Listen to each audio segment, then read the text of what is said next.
हा खेळ कागदांचा. लेखक दिलीप कजगावकर. सदानंद आणि सावित्रीबाई पुण्यातील त्यांच्या प्रशस्त बंगल्यात राहत होते. एकेकाळी राज आणि वरदच्या धावपळीने गजबजलेला तो बंगला आता शांततेच्या सावलीत उभा होता. भिंतीवरची छायाचित्रे अजूनही स्मृती जागृत करत होती. शाळेतील बक्षिसे, वाढदिवस, कौटुंबिक सहली आणि मुलांच्या शिक्षणासाठी त्यांनी घेतलेल्या कष्टांची आणि त्यागाची. सदानंद एका खाजगी कंपनीतून निवृत्त झाले होते, त्यामुळे पेन्शन नव्हतं. नियमित उत्पन्नाचा कोणताही स्रोत नव्हता. घराची रचना अशी होती की त्यातील कोणताही भाग वेगळा करून भाड्याने देता येत नव्हता. मोठा मुलगा राज आणि सून नेहा दिल्ली येथे राहत होते. धाकटा मुलगा वरद आणि रीना नागपूर येथे स्थायिक झाले होते. दोन्ही मुलं आईवडिलांना दरमहा पैसे पाठवत होते. हल्ली त्या पैशांसोबत काही विषारी शब्द हमखास कानावर पडत होते. बाबा, आमचेही खूप खर्च आहेत. आई, शक्य तेवढं पाठवलं आहे.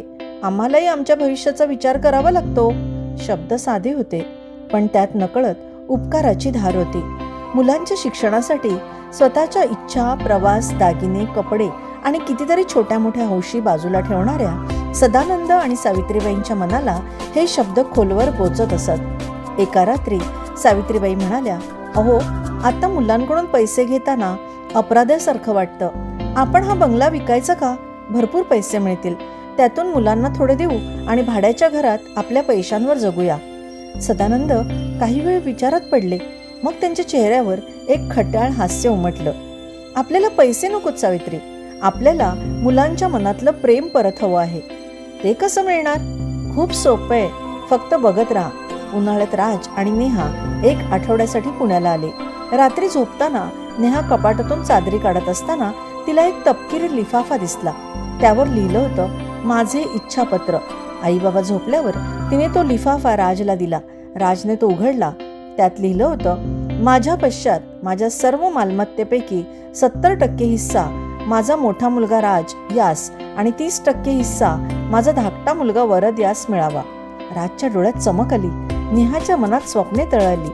त्या दिवसापासून राज आणि नेहाचे आईबाबांवरील प्रेम भलतेच वाढले. बोलण्यातील तुसडेपणाची जागा प्रेमाने घेतली. दिल्लीला परत गेल्यावर चौकशीचे फोन वाढले. न मागता पैसे येऊ लागले. अजून पाठवू का? किती पाठवू? अशी विचारणा होऊ लागली. बाबा, पैशाचा विचार करू नका. आई, जास्त कष्ट करू नकोस, जरा आराम पण कर. आटलेलं प्रेम पुन्हा दृश्य झालं होतं. 2 महिन्यांनी वरद आणि रीना आले.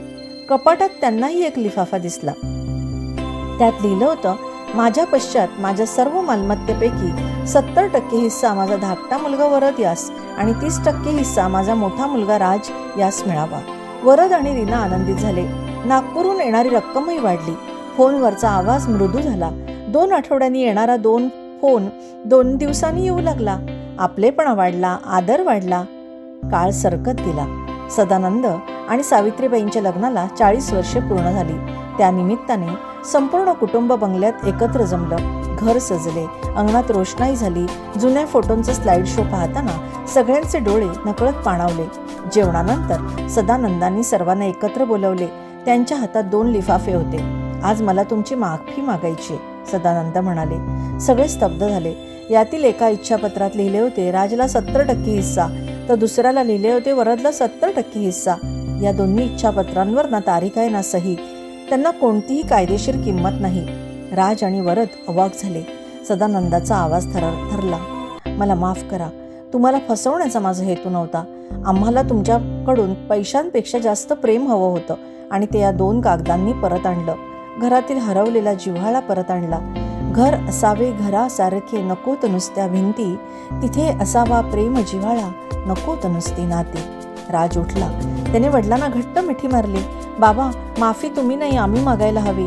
नेहा अश्रू पुसत म्हणाली, आम्ही हिश्श्याच्या मोहाने जवळ आलो, पण या काळात समजलं की आपल्यावर निस्सीम प्रेम करणारे तुमच्याशिवाय दुसरे कोणी नाही. वरद वडिलांच्या पायापाशी बसला. तुम्ही आम्हाला आमचंच खरं रूप दाखवलं. रीना म्हणाली, या घरात सिमेंट विटा नाहीत. इथे तुमचा त्याग आहे, अतोनात कष्ट आणि तेवढंच जास्त प्रेम आहे. घर तुटलं नाही तर एकसंध आहे. हे पाहून सावित्रीबाईच्या डोळ्यात समाधान चमकत होतं. काही महिन्यांनी बातमी आली की बंगल्याजवळून नवीन महामार्ग जाणार होता.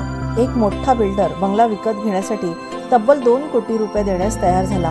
दिवाळीला सर्व परत एकत्र आले तेव्हा सदानंदाने बंगला विकण्याचा मानस सांगितला. सदानंद म्हणाले, बंगला विकला तर आम्हाला तुमच्याकडून पैसे घेण्याची गरज उरणार नाही. राजने ताबडतोब म्हटलं, बाबा हा बंगला विकायचा नाही. वरद म्हणाला, हे घर म्हणजे आमच्या आयुष्याचं मूळ आहे. नेहा म्हणाली, 2 कोटी रुपये मिळतील, पण इथल्या आठवणी त्यांचं काय? रीना म्हणाली, या घरात आईच्या स्वयंपाकाचा सुगंध आहे आणि बाबांच्या कष्टाचा श्वास आहे. राजने वडिलांचा हात हातात घेतला. आम्ही पैसे पाठवत राहू. वरदने वाक्य पूर्ण केलं, पण कर्तव्य म्हणून नाही. नेहा म्हणाली, हिश्श्याच्या अपेक्षेनेही नाही. रीना हसत म्हणाली, तर आपुलकी म्हणून. त्या रात्री सदानंद आणि सावित्रीबाई ओसरीवरील झोपाळ्यावर बसले होते. अंगणात रातराणीचा सुगंध दरवळला होता. बंगला रोषणाई नाही तर नात्यातील ओलाव्याने उजळून निघाला होता. घराला घरपण आलं होतं. सावित्रीबाई हळूच म्हणाल्या, अहो त्या 2 कागदांनी म्हणजे इच्छापत्रांनी चमत्कार केला. सदानंद हळूवार हसत म्हणाले, नाही सावित्री, चमत्कार कागदाने नाही केला. मग? आकाशाकडे सदानंद पाहत म्हणाले, इच्छापत्र तर फक्त निमित्त होतं. खरं कारण आपल्या मुलांच्या मनात जिवंत असलेलं प्रेम, जे फक्त अव्यक्त आणि अदृश्य झालं होतं. ती दोन्ही इच्छापत्र फाडत सदानंद म्हणाले, संपला या क्षणी हा खेळ कागदांचा, उरला फक्त आता ओलावा नात्यांचा. लेखक दिलीप कजगावकर, पुणे.